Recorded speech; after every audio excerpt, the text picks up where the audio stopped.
Y vamos a ver cosas interesantes porque no se supone que fuese de la manera que ocurrió, pero ocurrió. Y hay unas enseñanzas en ello. Lo segundo que vamos a tratar de aprender en esta noche es de derivar que la proclamación del Evangelio va a provocar reacciones opuestas en la sociedad. O sea, que la sociedad va a tener una opinión bien diferente a lo que nosotros estamos predicando. Y lo tercero que vamos a entender es que vamos a estar dispuestos a comprometernos a proclamar el mensaje que señale solamente a Jesucristo, aún en medio de las pruebas y las situaciones que estemos pasando. Ok. Seguimos la rutina, leemos antifonalmente y después comenzamos. Vamos a traer eso. Hechos capítulo 28, verso 4, comenzando, y dice: cuando los naturales vieron la víbora colgando de su mano, se decían unos a otros: ciertamente este hombre es homicida, a quien, escapado del mar, la justicia no deja vivir. Pero él sacudiendo la víbora en el fuego, ningún daño padeció. Ellos estaban esperando que él se hinchase o cayese muerto de repente, mas habiendo esperado mucho y viendo que ningún mal le venía, cambiaron de parecer y dijeron que era un dios. Y aconteció que el padre de Juventud enfermo de fiebre y de disentería, y el Pablo, después de haber orado, le puso las manos y le sanó.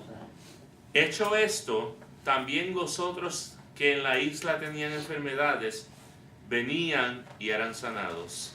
Cuando llegamos a Roma, el centurión entregó los presos al prefecto militar, pero a Pablo se le permitió vivir aparte con un soldado que le custodiase. Y habiéndole señalado un día, vinieron a él muchos a la posada, a los cuales les declaraba y les testificaba el reino de Dios desde la mañana hasta la tarde, persuadiéndoles acerca de Jesús, tanto por la ley de Moisés como por los profetas. Y algunos asentían a lo que se decía, pero otros no creían. Gloria a Dios, Dios bendiga su palabra. El título, hermano. El título de la lección se titula Un apóstol en cadenas con un mensaje de libertad. Y la situación que vamos a ver en esta tarde tiene un preámbulo, porque si comenzamos a leer desde el capítulo 26, si no me equivoco, Pablo se encuentra en una situación después de su tercer viaje misionero donde él fue arrestado. Y en Jerusalén los judíos lo que querían era matar a Pablo, no querían enjuiciarlo, simplemente querían salir de carrera del apóstol. Y Pablo usa una táctica bien interesante, que es el apelar al César. Pablo era un ciudadano romano y Pablo tenía unas libertades y tenía unos derechos como ciudadano de Roma, que él podía apelar al César en cualquier situación que él se encontraba, donde su vida corriera peligro o donde él creyera que había una injusticia y quería que hubiera una tercera opinión sobre la situación. Y Pablo había apelado al tribunal de César y había sido enviado a Roma en calidad de prisionero. O sea, Pablo estuvo preso por predicar el Evangelio y estaba custodiado por soldados romanos de la orden de un centurión. Un centurión son un grupo de 100 soldados y esos 100 soldados tenían un líder que los controlaba. Y esos centuriones pues tenían unas diferentes funciones y dentro de las funciones que estaban establecidas, una de ellas, pues en este caso, era de velar la seguridad del prisionero, que en este caso se llamaba Pablo. Entonces, el doctor Lucas, que fue el que escribió el libro de los Hechos, le da una importancia a los dos últimos capítulos del libro de los Hechos, pues está representando el cumplimiento por parte de la iglesia primitiva del mandato que Jesús había dicho de ir y predicar el evangelio a toda criatura. Y que dieran testimonio en Jerusalén, en Samaria y hasta lo último de la tierra, como dice la palabra, antes de que el Señor ascendiera. Cuando se decidió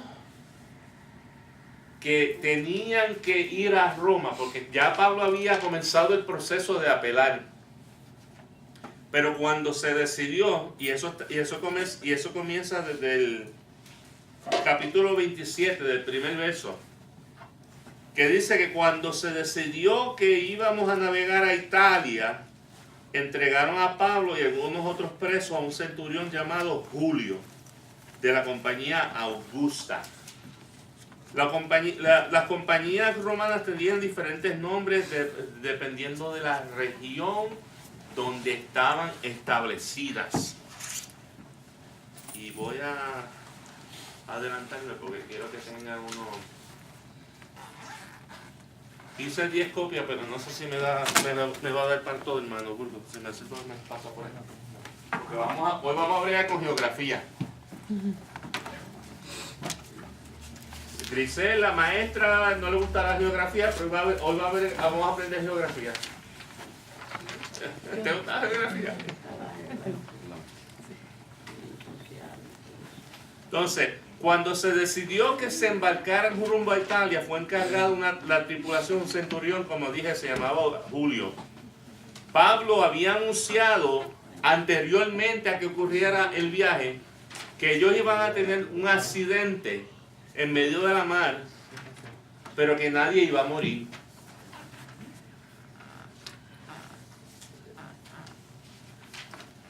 Si me pasas una pista para acá, para entonces yo tener darle la referencia a todito. O sea que Pablo como profeta hizo unas declaraciones, pero lamentablemente nadie le hizo caso. Y procedieron con el viaje. Y si vemos en el libro, en el capítulo 27, Pablo sale con la tripulación, salen de Jerusalén, pasan a Sidón, se detienen en Sidón, si ven en el mapa, por 3 días, continúan a la provincia de Licia, llegaron a Mira, y de ahí pasaron a Salmone y continuaron la marcha hasta la isla de Malta. Y aquí es donde vamos a comenzar el estudio de hoy. O sea, durante todo ese recorrido entre Jerusalén y Malta, el tiempo en la mar estaba completamente tormentoso todo el tiempo. Habían lluvias, habían vientos, habían situaciones donde la mar estaba constantemente en contra de los marineros, y lamentablemente llegando a la isla de Malta, que está a unos 100 kilómetros al sur de Sicilia, ocurre un naufragio. Entonces, al producirse el naufragio, al amanecer de aquel día frío, porque era tiempo de invierno y había tormenta, todos los que estaban en el barco lograron salir. Y todos sobrevivieron a ese naufragio. Y terminaron nadando hasta la isla de Malta. Allí Pablo siguió representando a Cristo de poder, que lo había enviado. En el estudio de hoy, como dije, vamos a ver 3 puntos en que se divide el final de la narración de Lucas de estos últimos 2 capítulos. El primero es lo que había sucedido en Malta. El segundo es el paso que va a ocurrir después de Malta a Sicilia, y la llegada de Pablo a Roma, que es donde culmina el último capítulo del libro de los Hechos y continúa en adelante. El último capítulo de los Hechos de los Apóstoles no constituye de ninguna manera el final de Pablo, porque Pablo más adelante se escucha de él hablando en las epístolas. Y existen datos y referencias de muchas otras cosas que Pablo hizo durante los libros que escribió mientras estuvo encarcelado. Y eso se deduce de la información que Pablo mismo da en sus epístolas carcelarias. Y yo quisiera saber quiénes conocen cuáles son esas epístolas que se conocen como epístolas carcelarias. Son unas epístolas bien cortitas, son 4 específicamente. El libro de los Efesios, el libro hacia los Filipenses, el libro hacia los Colosenses y el libro de Filemón. Esos 4 fueron 4 epístolas que Pablo escribió mientras estuvo carcelado en Roma y le escribió a los distintos representantes de estos lugares. Y algunos datos tomados de la tradición contemporánea dan hecho de que Pablo, en adición a estos libros que escribió, pudo haber escrito otros libros adicionales, pero no están escritos en la palabra, lamentablemente. Por eso es que por ahí andan corriendo muchos libros que salieron de cuando se hizo el descubrimiento de Qumran, donde hay libros que son considerados apócrifos o no aceptados por la palabra o por los eruditos de la palabra de Dios, pero son relatos de vivencias de muchos siervos de Dios durante ese tiempo.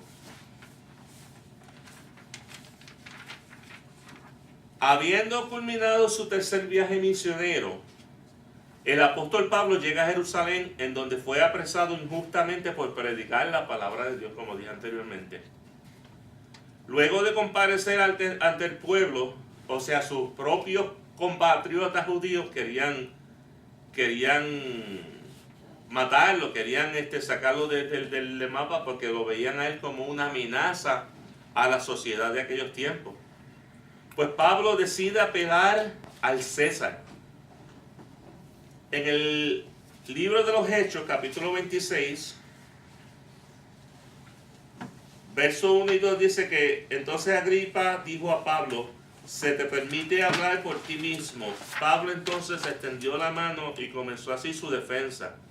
Me tengo por dichoso, rey Agripa, de que haya de defenderme hoy delante de ti de todas las cosas que soy acusado por los judíos, mayormente porque tú conoces todas las costumbres y cuestiones que hay entre los judíos, por lo cual te ruego que me oigas con paciencia.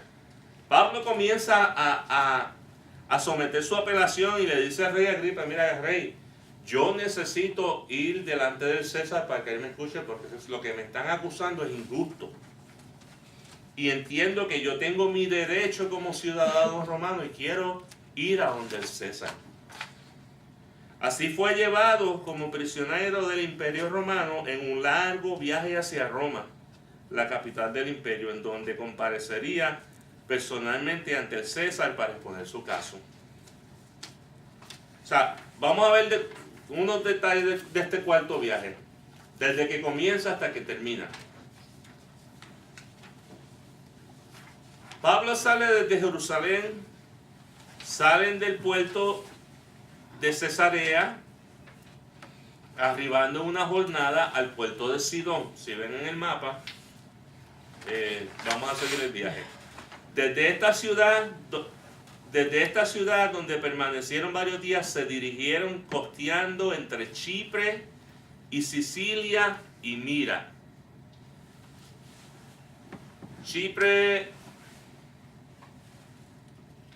Mira está en el centro antes de llegar a Creta, que es la islita antes en el centro del mapa. Y continúan viajando. Esa travesía que dije entre Chipre, Sicilia y Mira duró 15 días. Desde Mira reemprendieron el viaje hacia Creta, que es la isla que está en el centro del mapa, arribando en el puerto de Lasea, o Puerto Hermoso, como se conoce. Y durante ese tiempo, Pablo fue embarcado junto a otros prisioneros junto a Italia. El propósito del viaje era ir en rumbo hacia Italia. En la escala en Sidón se le permitió visitar a unos amigos. O sea, cuando pararon en Sidón, a Pablo se le permitió visitar a unos amigos que tenían en esa localidad y fue atendido por ellos. Después de 15 días de navegación llegaron a Mira, como dije. Y allí tomaron una nave alejandrina, llegando finalmente a Puerto Bonito o Creta, que se conoce en aquel tiempo, que está en el centro del mapa. El centurión Julio, a pesar de las advertencias del apóstol por considerarse experimentado en estas lides, tomó la decisión de irse. Pablo le dijo que no se fuera porque iban a naufragar. Para ello tomó en consideración la opinión del piloto y del patrón, partidarios de invernar en el puerto de Fenice, al parecer el puerto más apropiado para pasar allí el invierno. Pero durante el viaje les sobreviene una gran tempestad y termina en un naufragio. Entonces, ¿qué ocurre durante la tempestad? Verso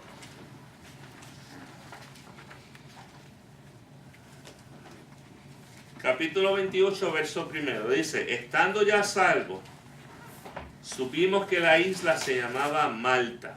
O sea, Pablo, el grupo no sabían dónde estaban perdidos en el espacio. Y los naturales nos trataron con no poca humanidad. O sea, la gente que vivía en la localidad los trataron como si fuesen gente de otro planeta. O sea, no muy buena gente, no muy buenos amigos. Porque encendiendo el fuego nos recibieron a todos a causa de la lluvia que caía y del frío. Como era tiempo de invierno, tenían que calentarse de alguna manera porque el frío causa hipotermia, causa un montón o sea, el cuerpo se congela a tal punto que las funciones comienzan a detenerse para protegerse, pues tenían que calentarse.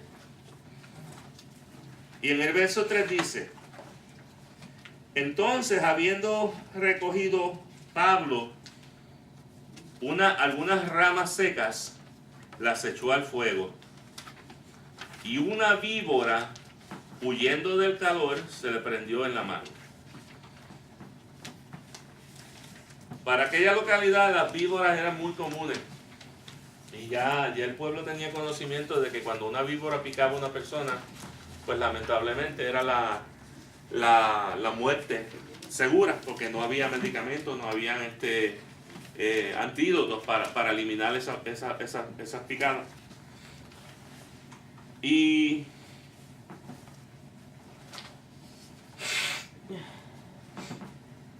durante este tiempo, pues Pablo pues, estaba trabajando, como sabía que tenía que ir a Roma, estaba junto con los presos y estaba trabajando con los centuriones, asegurándose de que la vida de él estuviese a salvo.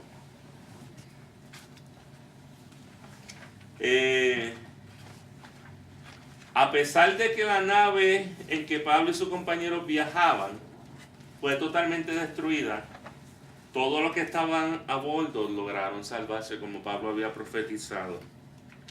El naufragio ocurrió porque no se escuchó el consejo de Pablo. Pero todos fueron salvos porque el consejo posterior que Pablo les dio sí fue escuchado.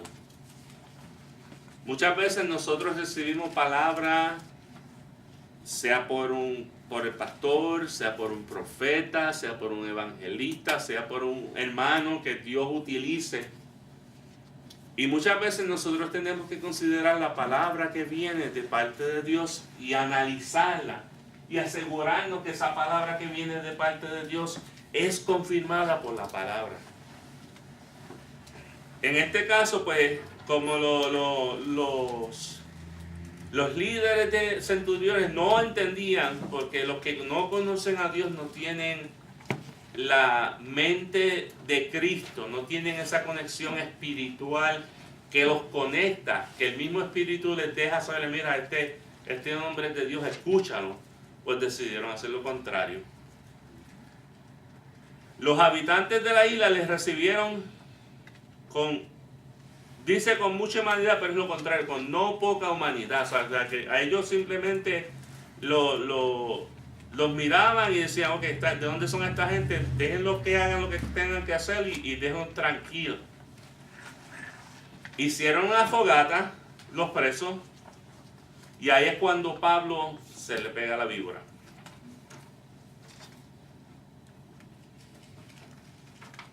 La palabra Malta o Malta es una isla de 30 kilómetros de largo por 15 kilómetros de ancho, es bien pequeña.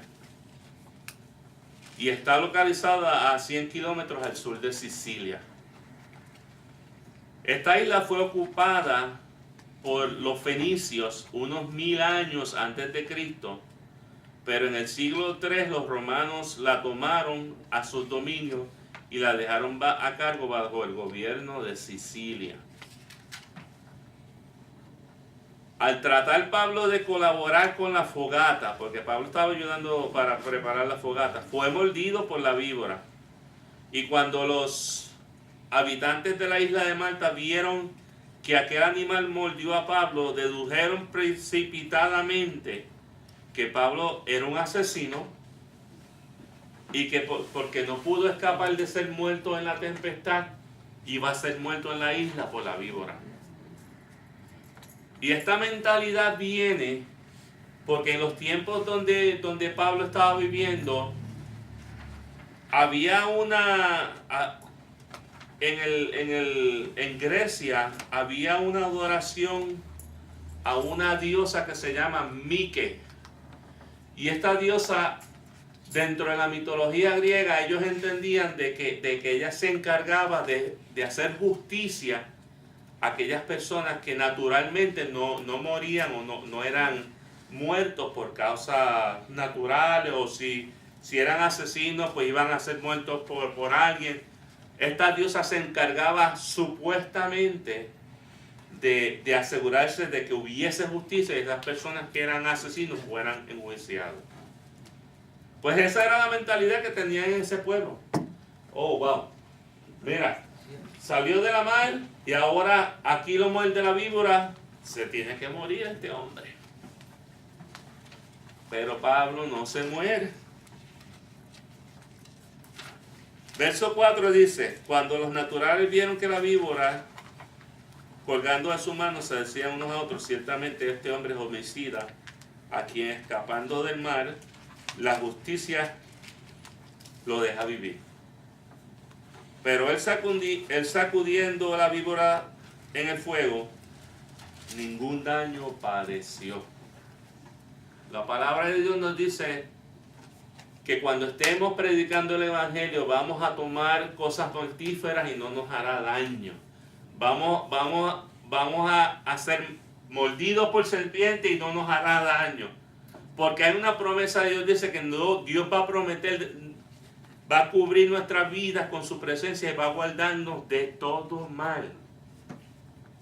Aleluya. ¿Dónde estoy?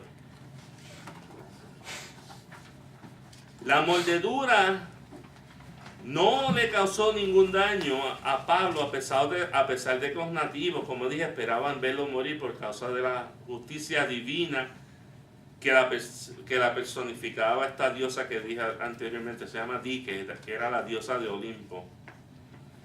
Pasado el tiempo, vieron que Pablo seguía igual y lo consideraron como un dios, porque no se moría. O sea, de ahora de ser asesino, ahora creían que Pablo era un dios. Y Pablo, lo único que le interesaba era testificar del reino de Dios. Que esa es una de las primeras enseñanzas que vemos en la lección. Que nuestra mentalidad como cristianos cuando aceptamos a Jesucristo, nosotros nos constituimos en esclavos de Jesucristo.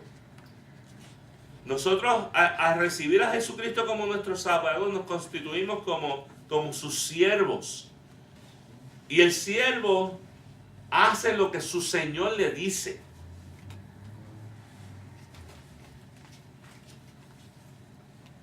Y esa palabra la enseñaba Jesucristo en todo el tiempo.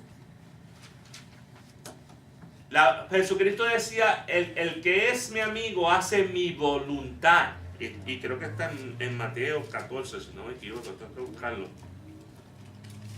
Porque, déjenme si lo encuentro aquí.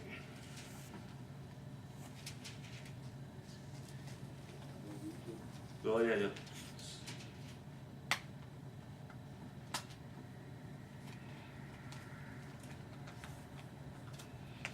Me lo busco ya mismito. Vamos a seguir. Dice, en la cercanía de aquel lugar tenía Publio, que era uno de los líderes de aquella región, tenía una propiedad. Y en aquel lugar recibieron a Pablo y había una cordialidad bien bonita en aquel lugar. Dice en el verso 8: y aconteció que el padre de Publio, que estaba en cama, enfermó de fiebre y de disentería, y entró Pablo a verle, y después de haber orado le impuso las manos, y él sanó. Este hombre Publio, pues Pablo se encuentra con la situación de que el papá de este señor estaba enfermo. Y como siervo de Dios, había una unción, había una presencia. Él dijo, pues mira, voy a orar por este hombre. Voy a ponerle las manos para que él sane. Y el expositor nos dice que la sanidad divina de este hombre se hizo notoria en toda la isla. Siendo una isla tan pequeña, pues se corrió la voz. Mira, ocurrió un milagro, el papá de Publio se sanó porque vino un extranjero en el naufragio y el hombre quedó libre de su enfermedad. Y esto nos recuerda a lo que ocurrió una vez en Capernaum, donde el Maestro, nuestro Señor Jesucristo, caminaba y todo el que se le acercaba era sano. Y no había ni uno solo que fuese libre, o sea, que no saliese sano de aquel lugar. Así ocurrió en la isla de Publio. Todos los que se acercaron para que Pablo orara por ellos recibieron sanidad. Y todos los que estaban enfermos fueron sanados. El apóstol Pablo, a quien Dios había enviado con poder del cielo como su embajador general a todos los gentiles, incluía a los de Malta, incluía a los de Roma, incluía a los latinos, incluía a toda la raza que no fuese judía. Y estos también eran sanados porque Jesucristo es el mismo ayer y hoy por todos los siglos, según dice Hebreos 13:8. Por otra parte, el mismo que concedió a sus enviados autoridad sobre la serpiente, que en este caso fue Pablo, también dijo que sobre los enfermos pondrían las manos y sanarían. Eso se encuentra en Marcos 16:18. Los milagros y las bendiciones que los misioneros compartieron con los malteses, en este caso fue Pablo, dieron fruto. Porque los ciudadanos de Malta honraron a Pablo con muchas atenciones y los despidieron con lo necesario para la última etapa del viaje que ellos tenían que recorrer hacia Roma. Seguimos leyendo en el verso 8. Y lo voy a repetir. Y aconteció que el padre de Publio estaba en cama, enfermo de fiebre y de disentería. Y entró Pablo a verle, y después de haber orado, le impuso las manos y le sanó.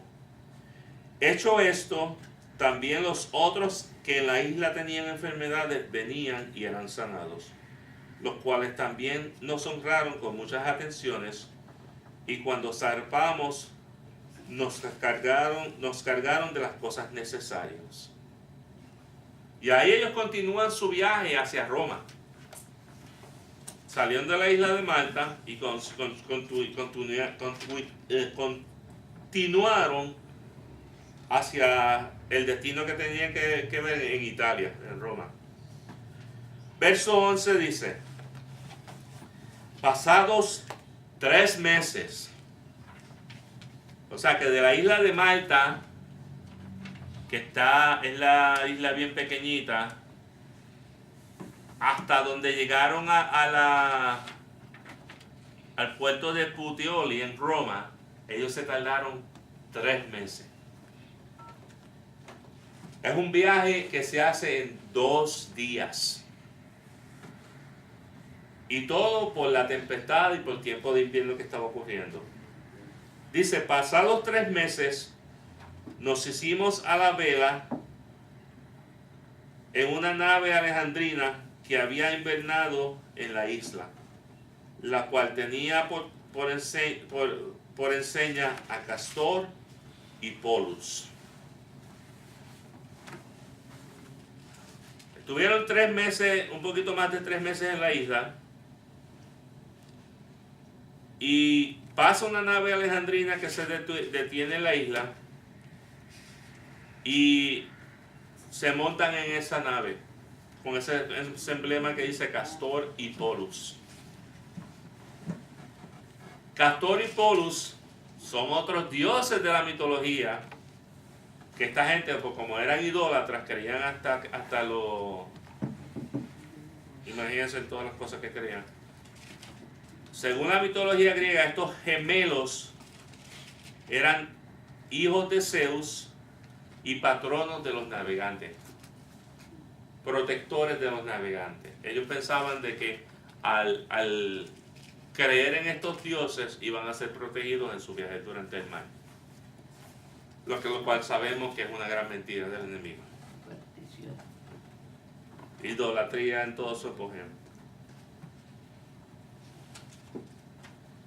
Podemos tener la seguridad de que Pablo se mantuvo ministrándole durante los 3 meses de invierno que siguieron en la isla.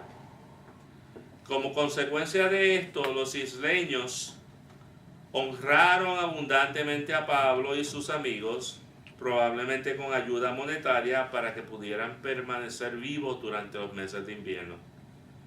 Cuando Pablo y sus acompañantes se hicieron a la mar en la primavera, pusieron a bordo las cosas que necesitaban para el viaje. Todo parece indicar que sus provisiones no eran solo para Pablo, o sea, que las provisiones eran para todos. Ese tiempo fue suficiente para que la evangelización de los malteses, de la isla de Malta, fuera tan grande que se estableciese una iglesia allí. Algunos incluso aseguran que Publio, que fue el líder de la isla, llegó a ser el primer obispo de dicha iglesia. Los datos del versículo 11, que es donde estamos, nos indican que la pequeña iglesia de Malta seguía sirviendo de refugio a muchos. O sea que ya que se establece una iglesia, los que pasaban por la isla recibían la palabra de Dios. Y el evangelio seguía proliferándose en aquella región. Allí había invernado la nave, como dije anteriormente, y del puerto de Malta la nave zarpó hacia el puerto de Siracusa, que está un poquito más arriba. a unos 100 kilómetros al norte. Allí pasaron 3 días, para luego atravesar el estrecho de Messina, que está entre Sicilia y la punta de Roma,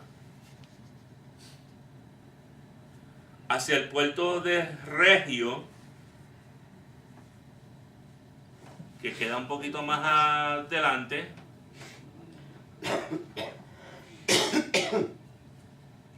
y de allí el viento del sur los ayudó a navegar en 2 días hacia Neápolis y luego al famoso puerto de Puteoli, nombre latín derivado de pozos.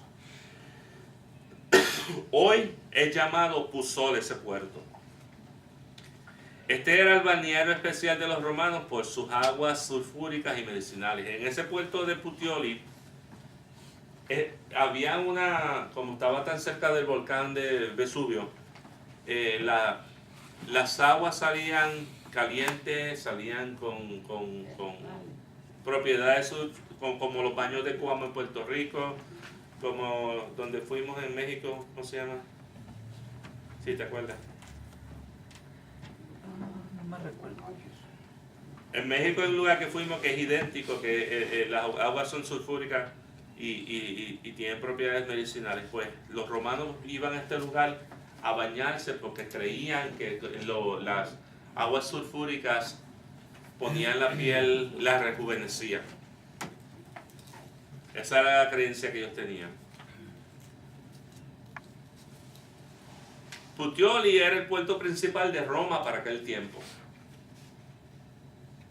Y desde estos puertos hasta la ciudad de Roma había una distancia de 220 kilómetros de distancia. Era el puerto más cerca donde los romanos podían intercambiar víveres y cosas dentro de la ciudad.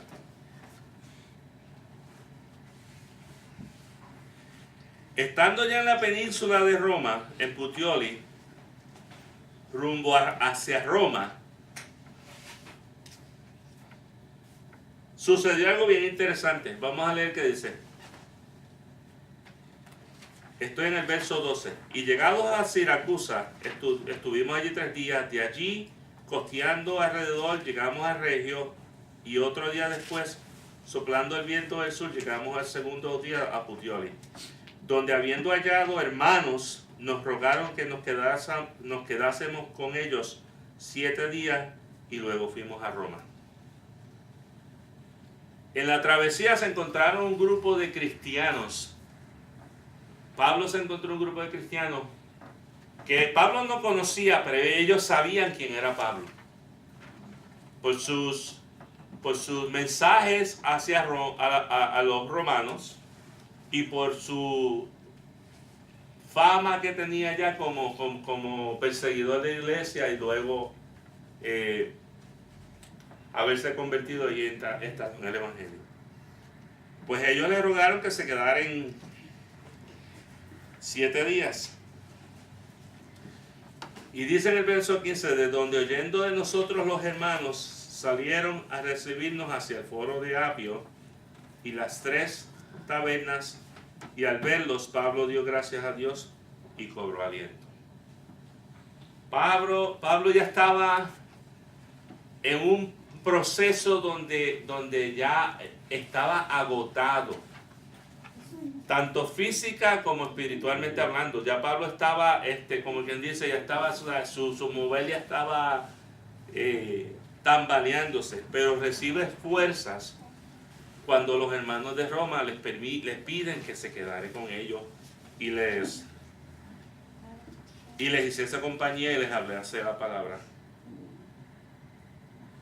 Esta fue, no cabe duda, una semana de regocijo para los cristianos de aquella ciudad, porque uno de sus grandes líderes de aquel tiempo estaba con ellos.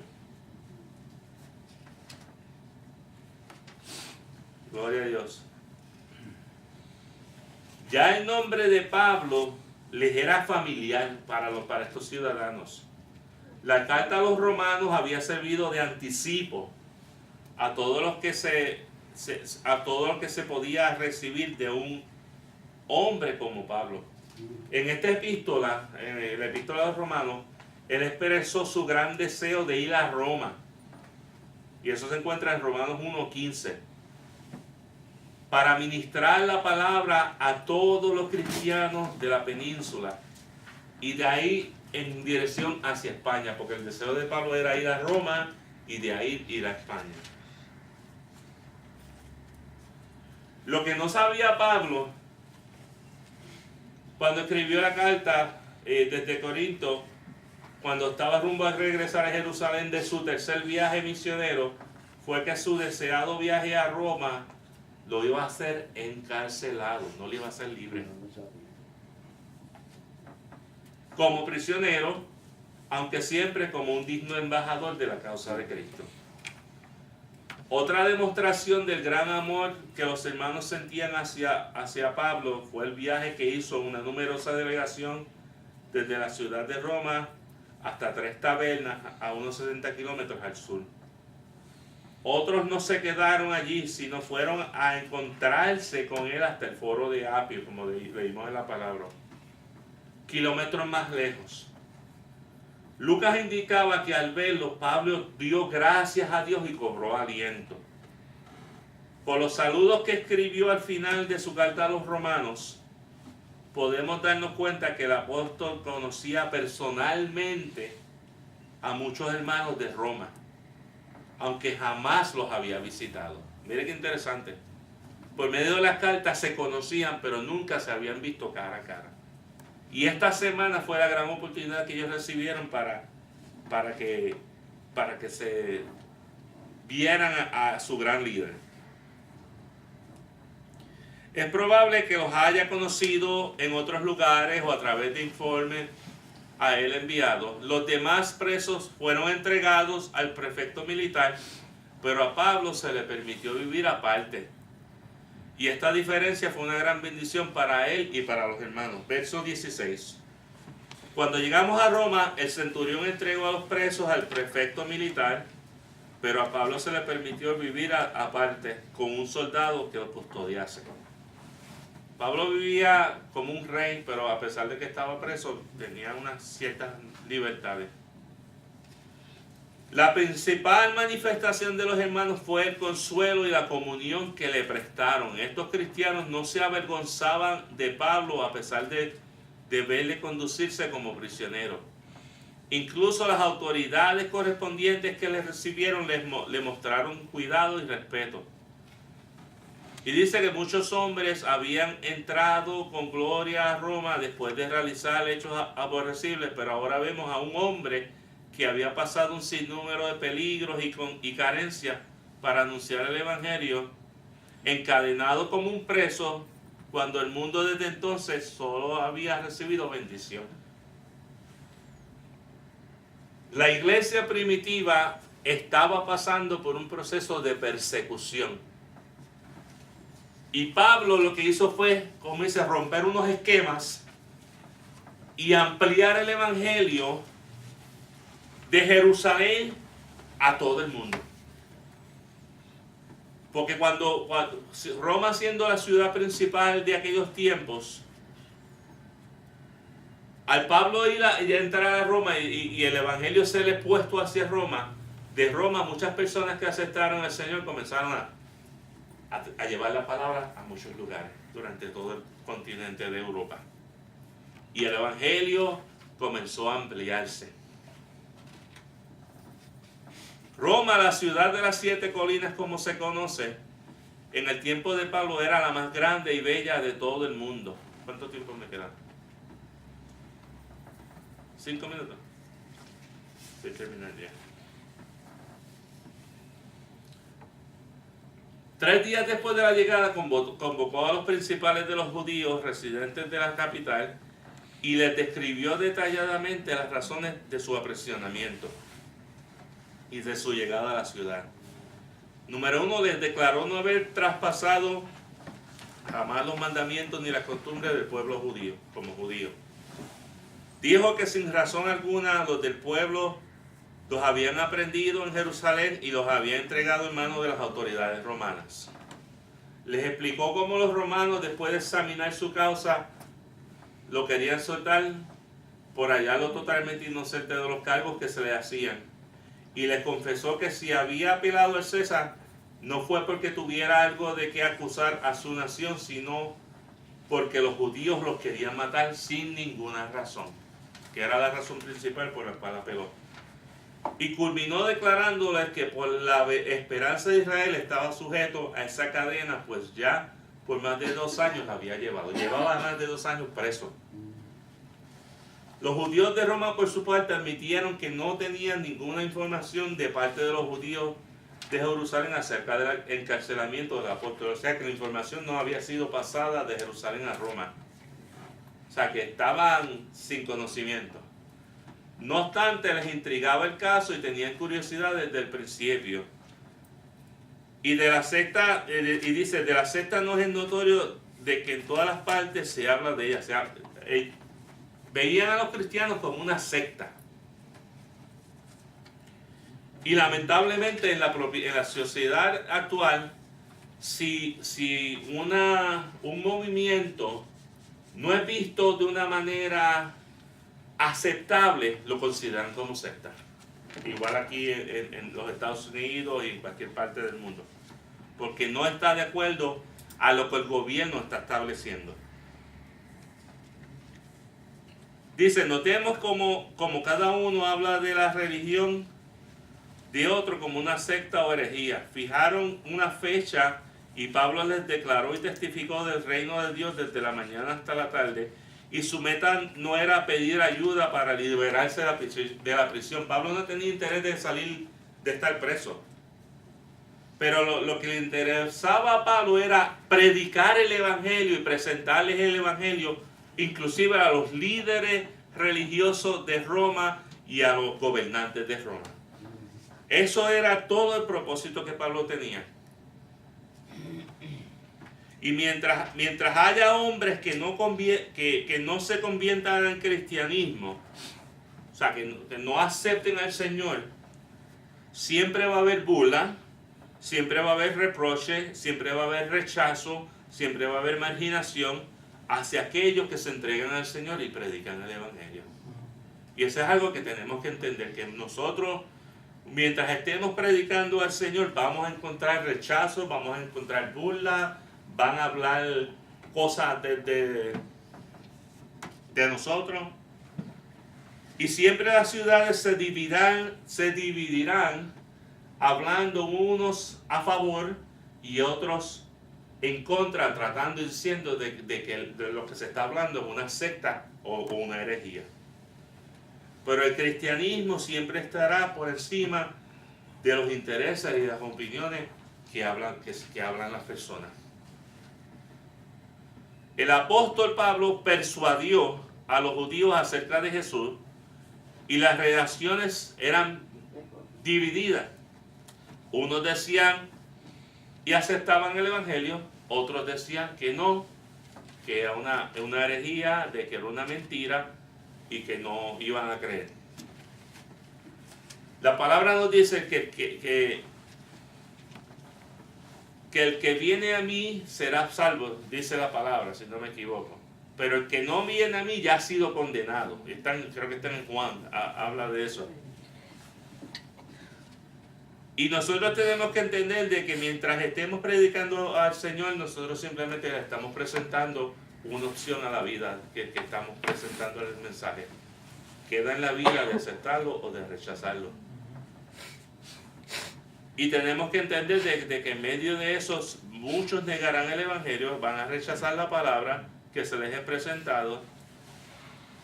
Pero la palabra me dice en Romanos 10 que con el corazón se cree para justicia, pero con la boca se confiesa para salvación. Mientras no confiesen que Jesucristo es el Señor, no van a ser salvos. Y ese es el propósito que nosotros tenemos como mensaje. Dígame. Pablo de un principio ya sabía que tenía que llegar a Roma. Amén. Porque ya el Señor había hablado con él en el camino a Damasco. Amén. Cuando habló con él, ya estaba destinado a seguir, a ir a Roma. Él no sabía cómo, no sabía cuándo, se tardó su tiempo, Pero el Señor lo veló, lo cuidó y lo llevó hasta ahí. Amén. Tenía fe. Ya tenía fe, ya tenía esa certeza. Ya estaba establecido. Ya estaba escrito. Y termino diciendo, lamentablemente según se cree, Lucas no se quedó con el apóstol. O a lo menos ya no lo describió por lo que sucedió al terminar el libro de los Hechos. Pero las entrevistas, los juicios y todo el desarrollo de los sucesos solo se puede percibir en parte por lo que Pablo dejó ver en algunas de sus epístolas carcelarias. Pablo sufrió, Pablo pasó persecución, Pablo fue encarcelado, Pablo fue latigado, Pablo fue puesto en calabozo, Pablo pasó, yo diría, lo peor que puede haber pasado una persona, pero aún así mantuvo su fe y se mantuvo creyendo de que Dios era su ayudador y de que lo iba a llevar a cumplir los propósitos que con él estaban establecidos. En cuanto a la residencia de Pablo, quizá lo mejor que se lo puede decir que se llamaba una prisión pastoral, porque desde la cárcel él escribió a tanta gente y tantas vidas fueron edificadas por su palabra. Y hasta el día de hoy estamos disfrutando las bendiciones de la palabra de Dios que escribió el apóstol Pablo mientras estuvo encarcelado. Eso es toda la lección. Dios los bendiga. Nuestra hermana Angélica. Hoy mejor.